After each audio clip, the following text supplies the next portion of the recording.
Okay, so this week's meditation technique is going to be about mantras. What are, what is a mantra? How to use it to help your practice, and I also will share some of my favorite mantras that have helped me throughout the years. So, first off, mantras, it doesn't traditionally they're spoken in Sanskrit. It's a very old language, Sanskrit language. But a mantra doesn't necessarily have to be a different language. It can also be your own language, whatever you choose.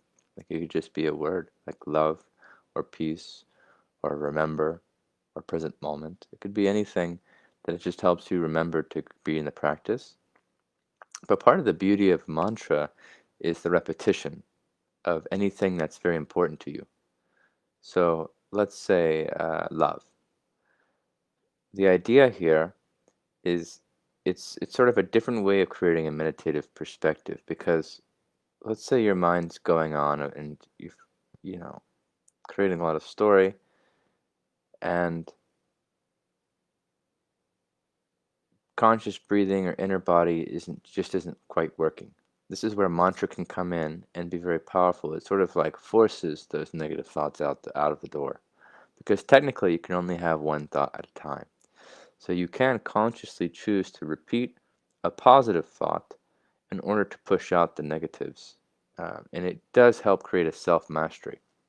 I used mantras a lot early on in my practices.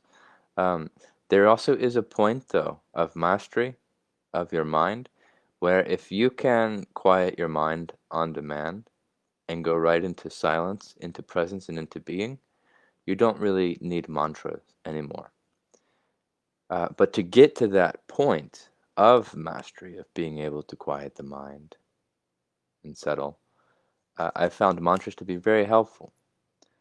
And I preferred to use Sanskrit ones, partly because the sounds and the words were unfamiliar to me, which was refreshing.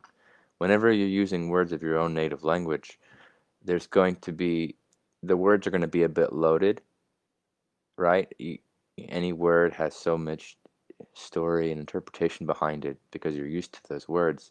That's what I found refreshing about using Sanskrit words, is I didn't have any predetermined opinions or beliefs or anything attached to it. It was kind of like a new different sound. So I could repeat this with a very pure intention of what that Sanskrit words mean, and it really did help me create a lot of mastery. So, to share a few mantras that I love using, although I actually honestly don't use them too much anymore. Um, but now that I'm talking about this, I think I might go back to using them maybe once a day. And let's see. So, the first mantra I'm going to share with you is, and I'll be putting all of these in the comments. I'll put the Sanskrit words and then the definitions or the meaning behind each mantra. And again, remember the power of mantra is repetition. Traditionally, it's repeated 108 times. Like, the malas with the beads, you go through each bead. Each bead, there's generally 108 beads on there. So that way you don't have to think about how many you're doing. You're just repeating the mantra one at a time, moving the bead until you get to the last bead again. You go all the way around, and then you've hit 108. So, the first mantra I'm going to share is Lokah Samastah Sukhino Bhavantu. Again, Lokah Samastah Sukhino Bhavantu.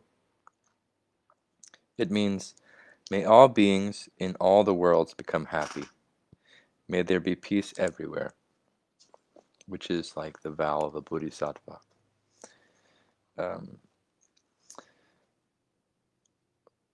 another definition of Lokah Samastah Sukhino Bhavantu is, may all beings everywhere be happy and free, and may the thoughts, words, and actions of my own life contribute in some way to that happiness and to that freedom for all. So that beautiful intention is within this mantra. Lokah Samastah Sukhino Bhavantu. Lokah Samastah Sukhino Bhavantu. And you just keep repeating this over and over and over again, holding the intention of, may all my thoughts, words, and actions of my life contribute to happiness and freedom for all. Lokah Samastah Sukhino Bhavantu. Lokah Samastah Sukhino Bhavantu. Lokah Samastah Sukhino Bhavantu. And we keep repeating in the mantra. If you want to do a daily meditation for 5-10 minutes where you only repeat one mantra, this is a great one to start with. So yes, Lokah Samastah Sukhino Bhavantu. Next mantra that I really love is Om Mani Padme Hum. Another one you probably heard. This one, and again too, mantras are also up for interpretation. So I'm sharing with my interpretations and the interpretations that were shared with me in my yoga teacher training years ago, where these were given to me. So Om Mani Padme Hum is, Mani is a jewel, means jewel. Padme is lotus, and it means though a lotus grows from mud. We're pretty familiar with that metaphor, right? The lotus grows out of the mud, and it creates this beautiful jewel of a flower. And this is metaphorical for our suffering, has a divine purpose to for us to blossom out of this suffering. And the foundation of suffering leads to higher levels of experience, of transcendence, of awakening, of enlightenment. So if you choose to use Om Mani Padme Hum, Om Mani Padme Hum, Om Mani Padme Hum, Om Mani Padme Hum, and you can repeat it however you like as far as like rhythm and pace goes. But as you're doing that, you're holding the intention of just remembering my suffering, my pain, my mud has a purpose for my awakening. There is a jewel within this darkness. Om Mani Padme Hum. So again, you're just repeating this over and over. Om Mani Padme Hum. Om Mani Padme Hum. Om Mani Padme Hum. Om Mani Padme Hum. Om Mani Padme Hum. And what you'll notice is if you're really directly focusing your attention on the mantra, there's no other thought happening. It's just the mantra happening. If the mind sneaks in, though, then you're being like, Om Mani Padme Hum, I'm hungry. Om Mani Padme Hum, what am I doing? Om Mani Padme Hum, I need to go to the bathroom. Om Mani Padme Hum. And so you'll start to, it also really helps us narrow in on listening to how busy our minds can be. Because it has that sort of internal listening to begin with, since we're doing the mantra. And with the mantra, you can say it out loud, or you can just say it internally. You don't need to say it out loud. You can just say it in your head. Om Mani Padme. Yeah? Or you can say it out loud if you'd like. So that's another one. Om Mani Padme Hum. Now, I'll share a beautiful story because a lot of people get stuck or tripped on how to pronounce things correctly. Some people are very prideful about pronouncing things correctly. And there's a beautiful story here that was shared with me in my yoga teacher training of that dilemma. So I'll just read this story with you guys. The true sound of truth. A devoted meditator, after years concentrating on a particular mantra, had attained enough insight to begin teaching. The student's humility was far from perfect, but the teachers at the monastery were not worried. A few years of successful teaching led the meditator with no thoughts about learning from anyone. But upon hearing about a famous hermit living nearby, the opportunity was too exciting to be passed up. The hermit lived alone on an island at the middle of a lake, so the meditator hired a man with a boat to row across to the island. The meditator was very respectful of the old hermit. As they shared some tea made with herbs, the meditator asked him about his spiritual practice. The old man said he had no spiritual practice, except for a mantra which he repeated all the time to himself. The meditator was pleased. The hermit was using the same mantra he used himself, but when the hermit spoke the mantra aloud, the meditator was horrified. "What's wrong?" asked the hermit. "I don't know what to say. I'm afraid you've wasted your whole life. You are pronouncing the mantra incorrectly." "Oh dear, that is terrible. How should I say it?" says the hermit. The meditator gave the correct pronunciation, and the old hermit was very grateful, asking to be left alone so he could get started right away. On the way back across the lake, the meditator, now confirmed as an accomplished teacher, was pondering the sad fate of the hermit. It's so fortunate that I came along. At least he will have a little time to practice correctly before he dies. Just then, the meditator noticed that the boatman was looking quite shocked, and turned to see the hermit standing respectfully on the water, next to the boat. "Excuse me, please. I hate to bother you, but I've forgotten the correct pronunciation again. Would you please repeat it for me?" says the hermit. The meditator replies, "You obviously don't need it." But the old man persisted in his polite request until the meditator relented and told him again the way he thought the mantra should be pronounced. The old hermit was saying the mantra very carefully, slowly, over and over as he walked across the surface of the water, back to the island. So, beautiful. There's actually a lot of lessons in that, and one of which is don't get too caught up on correct pronunciation. Don't stress it out. Don't stress about it by any means. You can explore different pronunciations and do the one that feels right, but really, the point here is what's more important is the meaning, the intention behind the words versus the language itself. And this is why even Sanskrit words aren't necessarily what you have to use. You can use whatever is comfortable for you. This too shall pass, this too shall pass, this too shall pass. Whatever you wish to use, but using it in a repetitive way can really help. It's almost like our minds often are just repeating negative things. So when we use mantra, we can consciously repeat positive things to have the same sort of conditioning, but in a more healthy and productive manner. But I personally like the Sanskrit. I find it to be a bit mysterious and magical and and much more open for me than other language. Another beautiful mantra I can share with you that I've used I've used a lot is Om Gam Ganapataye Namaha. It's the mantra of Ganesh, the elephant deity in Hinduism. Ganesh represents the remover of obstacles, and he's just like the symbol of success, real success, redefining success.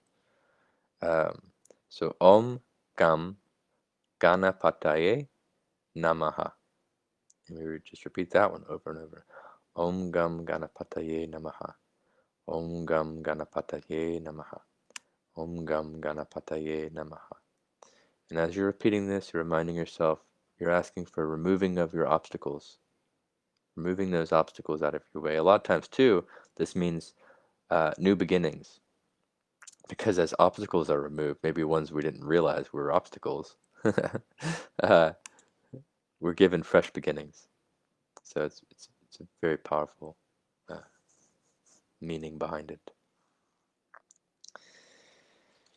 Another one, and this is probably the one I've used most in my life. It's very simple, very quick, very direct. Just simply the word Ram. Ram, Ram, Ram, Ram, Ram, Ram. Repeating Ram over and over again. It looks like Ram, R-A-M, but it's pronounced Ram. Not rum, Ram. And I found this one to be very powerful because I could use it at work, I could use it driving. Whenever I start to feel reactivity, I would just start repeating Ram in my head or out loud.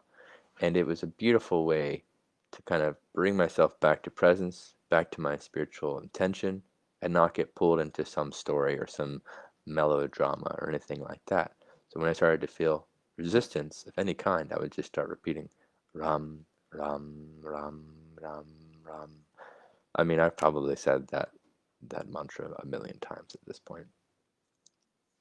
Um, and what does Ram mean? It can be very subjective. So what it means for you, for me, it means bliss, the peace of presence, the joy and freedom from drama, and the remembering to be in the practice. Practice is the most important. So every time I say Ram, it's like all of that kind of bringing me back into now, bringing me back into now. I really love the Ram one. Partly because it's just one word too. It's very simple. Um, there's some mantras that are very long. I've never really resonated with the super long ones, like the Hanuman Chalisa and things. Um, but I prefer the shorter ones, and Ram is just about as short as it gets. So uh, that's another one I've used a lot. And then the last one I'll share with you is another one of my favorites. It's Gate Gate Paragate Parasamgate Bodhisvaha. It means gone, gone, beyond gone, all the way beyond gone. Come awakening, come enlightenment. And it's pronounced again. It's pronounced Gate Gate Paragate Parasamgate Bodhisvaha. So you just repeat that over and over. Gate Gate Paragate Parasamgate Bodhisvaha. Gate Gate Paragate Parasamgate Bodhisvaha. And it's about going beyond, going beyond what we know, what we believe in, uh, and really just embracing and welcoming awakening. It's like just calling for awakening and enlightenment. So another beautiful one that I've enjoyed using at times. All right, so yeah, I went over all the mantras there. Again, uh, the the mula beads, japa mala, not mula. The mala beads are the ones that are 108. If you feel like you would like to do traditionally 108 of them, um, or you can just set a timer for like 5 minutes and then choose a mantra and just repeat it continuously until the bell dings. But it is a very valuable tool for creating mastery over the mind, over the voice in our head. um, so I recommend using it at times. And again, if you are able to go into silent mind, then the mantra is no longer needed. But when you find the mind to be busy and the other practices aren't bringing you to silent mind, then perhaps use a mantra.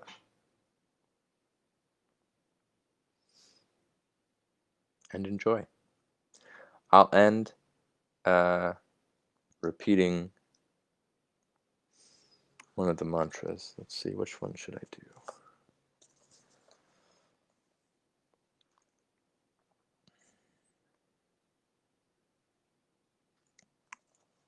I'll do the Lokah Samastah one to give you a final example of just how simple mantras are. It's just really repetition.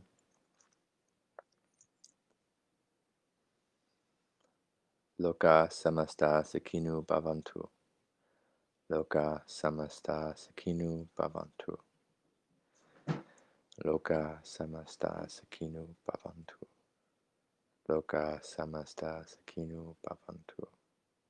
Lokah Samastah Sukhino Bhavantu. Lokah Samastah Sukhino Bhavantu. Lokah Samastah Sukhino Bhavantu. Lokah Samastah Sukhino Bhavantu.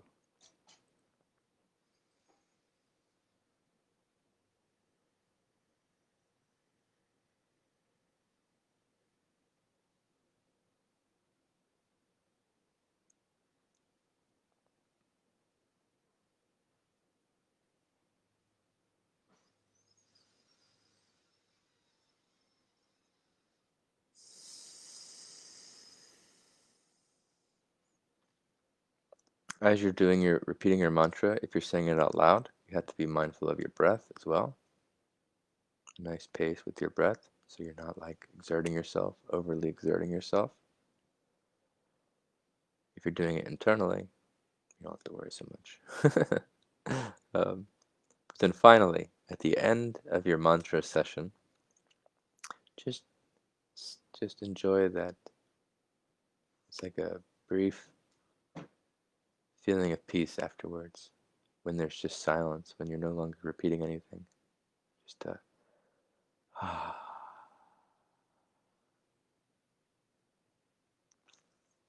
so yeah, enjoy the mantras, and keep going with your practice. Much love. Ram, ram, ram, ram, ram, ram, ram.